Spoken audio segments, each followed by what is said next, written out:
안녕하세요. 미국 주식으로 부자 되기 미주부입니다. 오늘은 주주님께서 요청한 기업을 분석해 보겠습니다. 많은 분들이 회사 분석 요청 댓글을 남겨주시는데요. 여기 보시는 것처럼 4차 산업 성장주라는 말에 솔깃했습니다. 마침 이 회사의 직원분도 댓글을 주셨어요. 직원분까지 계시니까 반가운 마음에 이 회사를 분석해 보기로 했습니다. 정말 미주부 주주님들은 모든 분야에 다 계시는 것 같아요. AT&T 직원분도 계셨고, 삼성전자 반도체 설계하는 분도 계셨고, 미주부가 분석하는 회사의 직원분들은 거의 다 계시는 것 같아요. 제가 최근에 한 생각이 전망은 좋은데 좀 덜 오른 회사들은 좀 없나? 하는 생각을 하고 있었는데요. 오늘과 같은 회사를 분석해보는 김에 이렇게 저평가 우량주를 찾아라 하는 코너를 새로 만들었습니다.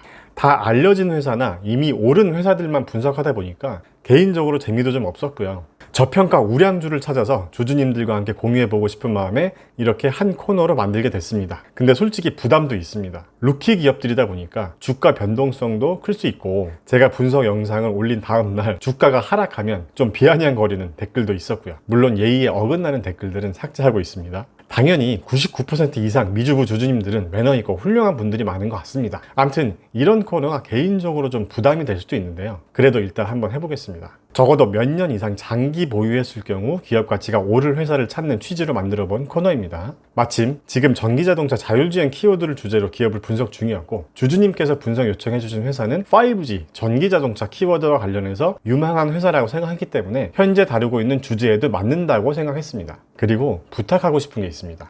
제가 혼자 저평가 우량주를 다 찾아보는 건 힘들잖아요. 지금처럼 댓글로 많은 요청을 해주시면 저한테 많은 도움이 될 것 같습니다. 하지만 댓글로 요청을 주실 때 다음과 같은 내용을 기재해 주시면 감사드리겠습니다. 어떤 분들은 회사명만 딱 말씀하시고 분석해주세요 라고 하시면 제가 그 회사가 어떤 회사인지부터 시작해서 다 검색을 해봐야 하는데요. 분석 요청 댓글이 많기 때문에 제가 하나하나 구글 검색을 해서 회사 정보를 찾기는 힘듭니다. 이렇게 4가지 사항에 대해서 기재해 주시면 저도 보기 편하기 때문에 채택될 확률이 높습니다.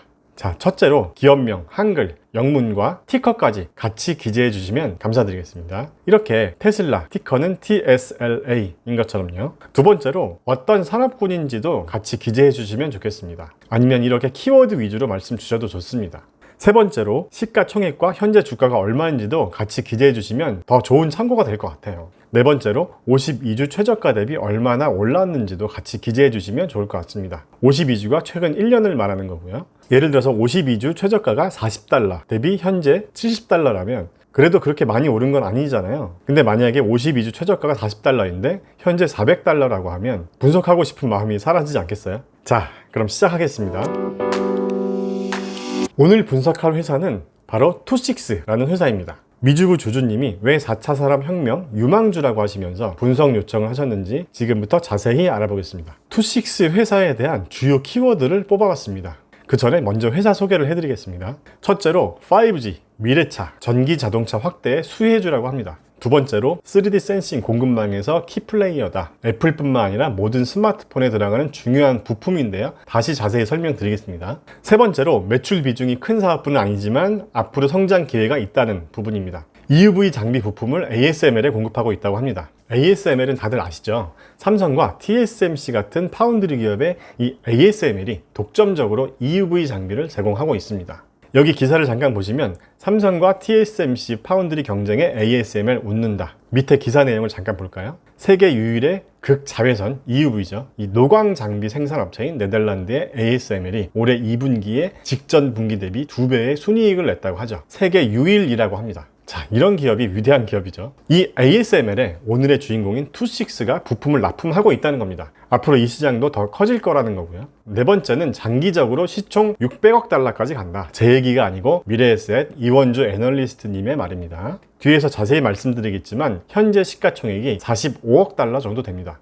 $600억 몇 배인가요? 13배가 좀 넘습니다. 여기까지만 보시고 영상 나가신 다음에 댓글로 매수했어요 라고 하시면 안 됩니다. 오른쪽을 잠깐 볼까요? 투식스는 크게 이 3가지 키워드를 잘 숙지하시고 영상을 보시면 이해하기 편하실 거예요. 제가 여러 자료들을 보고 이해하시기 편하게 이렇게 정리해 놓은 거니까 잘 봐주세요. 먼저 광모듈 5G 시대가 오면 얘가 많이 필요하답니다. 근데 이 시장 점유율 1위가 투식스라고 합니다. 점유율이 20% 정도 된다고 하네요. 앞으로 5G 전기자동차 자율주행 시대가 오면 지금과는 비교도 안 될 정도로 네트워크 사용량이 증가하게 되죠. 네트워크 사용량이 증가하면 당연히 지금보다 인프라 구축이 더 많이 돼야겠죠. 이렇게 키워드로 정리해놨습니다. 5G 자율주행 수혜주다 라고요. 그리고 SiC 웨이퍼에 대해서 설명을 드리겠습니다. 뒤에서 자세히 말씀드리겠지만 전기자동차와 라이다에서 필요로 하는 장비라고 합니다. 전 세계 시장을 장악하고 있는 세계 회사 중 하나라고 하네요. 자, 그리고 V셀, 이건 뭐냐면 사용자 얼굴에 적외선을 쏴서 사람 얼굴 형태를 감지하는 장비라고 합니다. 역시 애플에 공급하는 두 개 회사 중 하나라고 하는데요. 여기 보시면 삼성 스마트폰 노트 10에 이 부품이 두 개가 들어가는데 애플 아이폰 12에는 이 부품이 무려 40개가 들어갔다고 합니다. 이 의미는 앞으로도 더 많은 스마트폰에 이 부품이 훨씬 더 많이 들어갈 거란 얘기죠. 뒤에서도 광모들, SiC 웨이퍼, 그리고 V셀, 이 세 개의 단어들이 많이 나오니까요. 잘 기억해 주세요.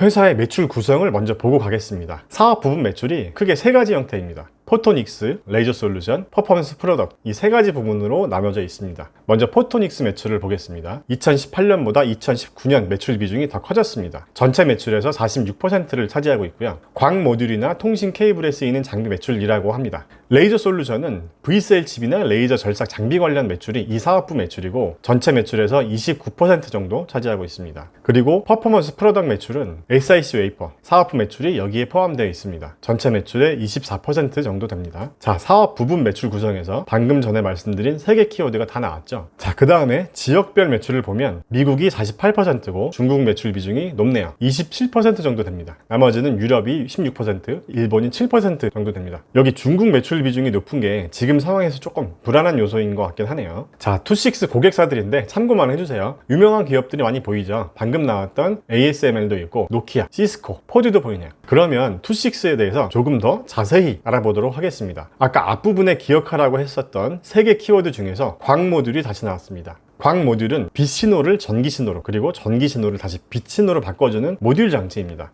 세계 시장 점유율 1위라고 합니다. 점유율은 2019년 기준 19% 정도 됩니다. 점유율이 1위이긴 하지만 시장을 장악했다고 볼 수는 없네요. 광모듈 시장 점유율은 이 부분을 참고해서 봐주세요. 그리고 SiC 웨이퍼를 보겠습니다. SiC 웨이퍼에 대해서 간단히 말씀드리면 전력 효율을 제어하는 반도체 쪽에 많이 쓰이는 장비라고 합니다. 전기차 시장 성장과 함께 같이 성장할 수 있는 산업이라고 하네요. 현재 투식스가 점유율 35%로 1위 40%와는 5% 정도 차이가 나네요. 어쨌든 이 시장도 앞으로 굉장히 커질 시장이다 라고 이해하면 될 것 같습니다. 투식스라는 기업의 가장 큰 투자 포인트는 앞으로 확실하게 커질 5G와 전기차 시장의 수혜주라는 거죠. 아래 그래프 중에서 노란 선이 5G의 비중에 대한 변화를 나타낸 건데 2021년부터 본격적으로 가파르게 상승할 것으로 보고 있습니다. 자, 2030년까지 매년 40%씩 성장할 것으로 예상하고 있습니다. 참고로 2030년에 7,200억 달러의 시장으로 예상하고 있습니다. 2021년 5G 예상 시장 규모가 350억 달러라고 하니까 10년 안에 20배가 넘게 성장하는 시장입니다. 그리고 전기차 시장도 2019년 기준 221만 대가 판매되었는데 2025년에 2천만 대까지 판매될 것으로 보고 있고 2035년에 연간 9천만 대가 판매될 것으로 보고 있습니다. 이렇게 5G와 전기차 키워드, 미래의 아주 유망한 두 개 키워드에서 이 투식스라는 회사가 수혜주라는 거죠. 그리고 V셀에 대해서도 좀 더 자세히 설명드리겠습니다. 3D 센싱 솔루션이라는 명칭으로 불리는데요. V셀은 현재까지는 아이폰 전면부에만 들어간다고 합니다. 사람 얼굴에 적외선을 쏴서 사람을 감지하는 장치입니다. 그리고 앞으로는 후면 카메라에도 이 센서가 장착될 거라고 합니다. 이렇게 각 스마트폰 제조사별로 이 V셀 칩을 핸드폰당 얼마나 장착할 것인지 보여주는 표도 있습니다. 이렇게 장착 시기와 모델명, 제조사, 그리고 전면부와 후면부 설치 유무, V셀 개수까지 정리가 되어 있습니다. 잠깐 보면 아이폰 12에 V셀 칩이 40개나 들어간다고 되어 있고요. 삼성 스마트폰 S20에 이 칩이 18개가 들어갔다고 나와 있네요. 이렇게 투식스가 생산하는 V셀 칩 수요가 점점 더 커질 거란 얘기입니다. 키움증권의 이원주 애널리스트님은 2040년까지 시가총액 600억 달러까지 예상하신다고 합니다. 이렇게 2040년까지 기대 매출과 예상 현금 흐름을 기준으로 S&P 500의 평균 멀티플인 14에서 15배를 적용해 볼 때 2040년 적정 시가총액이 560억에서 600억 달러까지 계산된다고 하는데요. 현재 시가총액이 45억 달러 정도 되니까 2040년까지 13배 주가 상승, 업사이드가 있는 종목이라고 판단된다고 합니다. 자, 그리고 오른쪽 그래프를 보시면 투식스의 사업부별로 매출액이 이렇게 상승할 것이다 라고 가정해본 근거로 판단을 한 건데요. 각각의 부분별 시장 규모가 얼마나 상승할지를 판단해보고 그 시장에서 투식스의 시장 점유율이나 기술력 등을 바탕으로 해서 매년 성장률이 이렇게 각 부분별로 얼마나 될지를 보고 2030년까지 매출액을 가정해본 거죠. 물론 비즈니스라는 게 어떤 변수가 있을 수는 있겠죠. 투식스의 시장 점유율이 예상보다 더 높아질 수도 있고 아니면 투식스 경영진이 뭐 이런저런 삽질을 하면서 예상보다 더 하락할 수도 있겠죠. 이 가정은 어디까지나 투식스의 과거와 현재 진행했었던 비즈니스를 보고 판단을 한 거니까 투자에 참고만 해주시면 될 것 같습니다. 그럼 투식스의 투자 지표를 한번 보고 넘어갈게요. 먼저 최근 5년간 주가 흐름을 보겠습니다. 2018년 정도에 현재 주가와 비슷하게 50불대를 찍었었네요.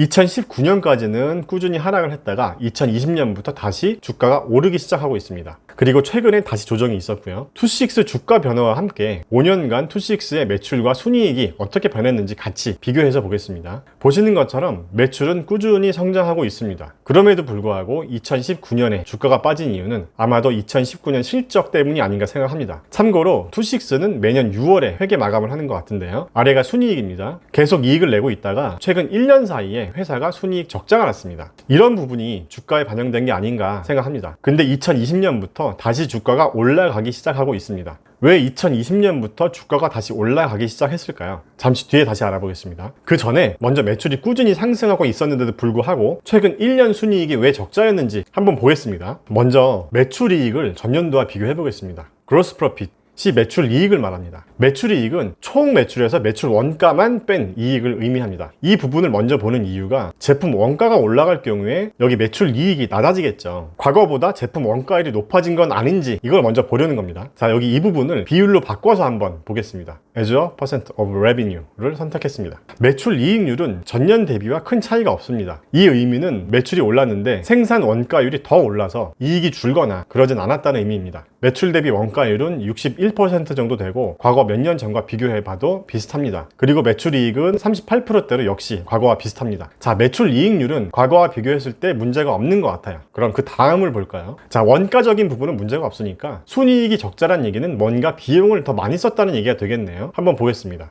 이 부분이 일반적인 비용입니다. 이런 판관비들은 매출이 늘면 매출과 비례해서 지출돼야 할 비용들이 있기 때문에 보통 매출과 비례해서 같이 늘거든요. 자, 헷갈리실 수 있으니까 제가 온라인 몰을 예를 들어 볼게요. 네이버 스마트 스토어 수수료가 10%라고 가정을 하면 월 1000만 원 매출이면 수수료 비용이 100만 원이고 월 매출이 1억 원이면 수수료가 1000만 원으로 늘잖아요. 이렇게 매출과 비례해서 늘 수밖에 없는 비용들이 있습니다. 자, 그리고 R&D, 연구개발비도 전년 대비 많이 늘었습니다. 거의 2배 가까이 늘었죠. 금액으로 보면 약 2억 달러 정도가 더 늘었습니다. 자, 그러면 이 판관비와 연구개발비도 매출 대비 비율로 얼마나 지출됐는지 전년도와 같이 한번 비교해 보겠습니다. 보시는 것처럼 일반 판관비 비율은 15%로 지출 비율은 비슷합니다. 매출이 높은 만큼 비례해서 비용이 왔다 갔다 하는 거니까 큰 문제가 없어 보이고요. 자, 여기 R&D 비용이 전년 대비 2억 불 정도 더 지출됐다고 말씀드렸는데요. 이렇게 매출 대비 비율로 봐도 전년도에는 매출 대비 10%가 R&D 비용이었는데, 자, 최근 연도는 매출 대비 R&D 비용이 14%로 4%나 늘었네요. 과거 R&D 비용 지출을 보면 매출 대비 3%부터 꾸준히 증가하고 있습니다. 한마디로 회사 매출은 계속 성장해 왔고 R&D 비용도 그 이상으로 계속 지출하고 있다는 거죠.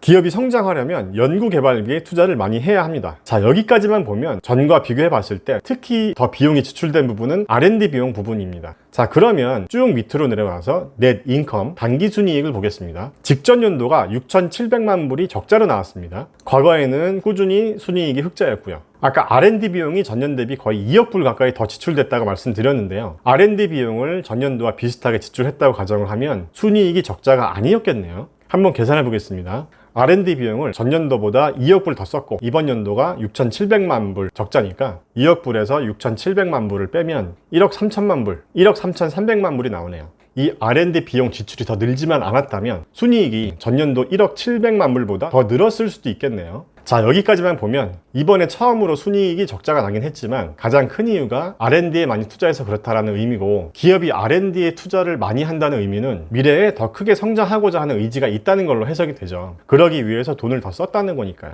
자, 그 다음에 현금 흐름을 잠깐만 보고 넘어가겠습니다. 매출이 오른 만큼 영업활동 현금 흐름도 좋아졌는지 늘었는지 같이 확인해 봐야죠. 자, 위에 캐시플로우를 클릭하고 데이터를 연간 데이터로 변경해 보겠습니다. 쭉 밑으로 내려와서 캐시 프롬 오퍼레이션 부분을 보겠습니다. 이 부분이 영업활동으로 인한 현금 흐름표입니다. 자, 이렇게 전년도와 비교해보면 영업활동으로 인한 현금 흐름도 많이 늘었죠. 그만큼 영업에서 돈을 많이 벌었다는 거죠. 이 정도면 디테일한 항목은 일단 자세히 안 봐도 될 것 같습니다. 저번에 이헬스 같은 경우는 매출이 많이 늘었는데 영업활동 현금 흐름이 오히려 마이너스여서 자세히 분석해봤었죠. 넘어갈게요. 그 다음에는 밸류 부분을 한번 보겠습니다. 투식스의 밸류에이션과 관련한 기본 지표들을 보고 넘어가겠습니다. 자, 이쪽에 보시면 투식스의 최근 5년간 평균 값이 나와 있습니다. 그리고 이 부분은 최근 5년 평균 값과 현재 지표 값과의 차이가 몇 %인지 보여주는 부분입니다. 그리고 이쪽에 섹터 메디안은 해당 산업의 중간값으로 보시면 됩니다. 에버리지, 평균값과는 조금 다른 의미이긴 한데요. 비슷하다고 이해하시면 됩니다. 자, 같이 비교해서 보겠습니다.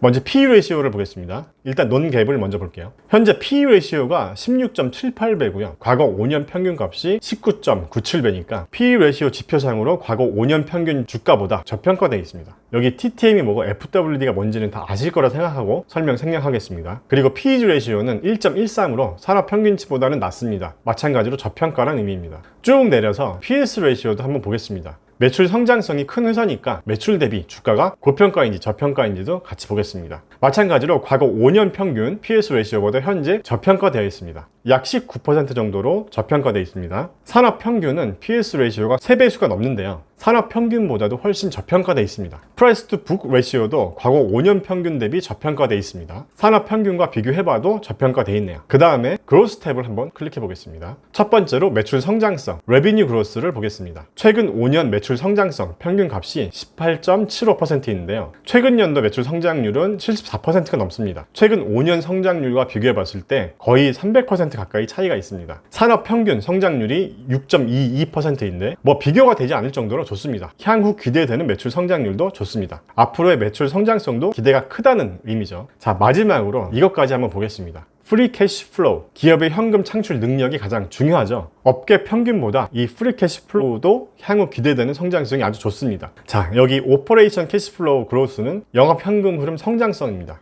한마디로 기업이 영업활동을 해서 돈 버는 능력에 대한 성장성을 말하는 거죠. 역시 업계 평균값보다 훨씬 좋습니다. 성장성이 거의 3배에 가깝네요. 비즈니스 모델도 그렇고 투자 지표도 그렇고 제가 볼 땐 너무 훌륭합니다. 지금까지 투자 지표를 분석해봤고요. 애널리스트들이 예측하는 투식스의 향후 1년 뒤 주가도 한번 보겠습니다. 보수적인 입장은 43달러 정도 되고 67달러까지도 보고 있네요. 평균적으로 보면 56달러 정도가 적정하다고 보는 것 같습니다. 저는 개인적으로 계속 주식을 모아갈 회사를 찾고 있는 거라 뭐 내년 주가 예상이 어떤지 보단 장기적으로 이 기업의 기업 가치가 어디까지 갈 건지에 더 관심이 있습니다. 자, 참고만 해주세요. 오늘의 결론입니다. 투식스라는 기업은 미주부가 좋아하는 4차 산업혁명의 전망 좋은 루키 기업이라고 생각합니다. 성장성도 보이고 재무구조도 나쁘지 않은 밸런스가 잘 잡힌 기업 같습니다. 키움증권 보고서처럼 기업 가치가 앞으로 10배 이상 되기를 희망합니다. 하지만 투자는 항상 보수적인 관점에서 봐야 한다는 점 다시 한번 말씀드리고요. 종목 추천이 아니니까요. 주주님들은 더 많은 자료도 봐주시고 판단은 각자 신중히 잘 합시다. 오늘은 여기까지입니다. 영상 끝까지 시청해주셔서 감사합니다. 영상이 유익하셨다면 구독과 좋아요, 알림 설정도 부탁드립니다. 안녕.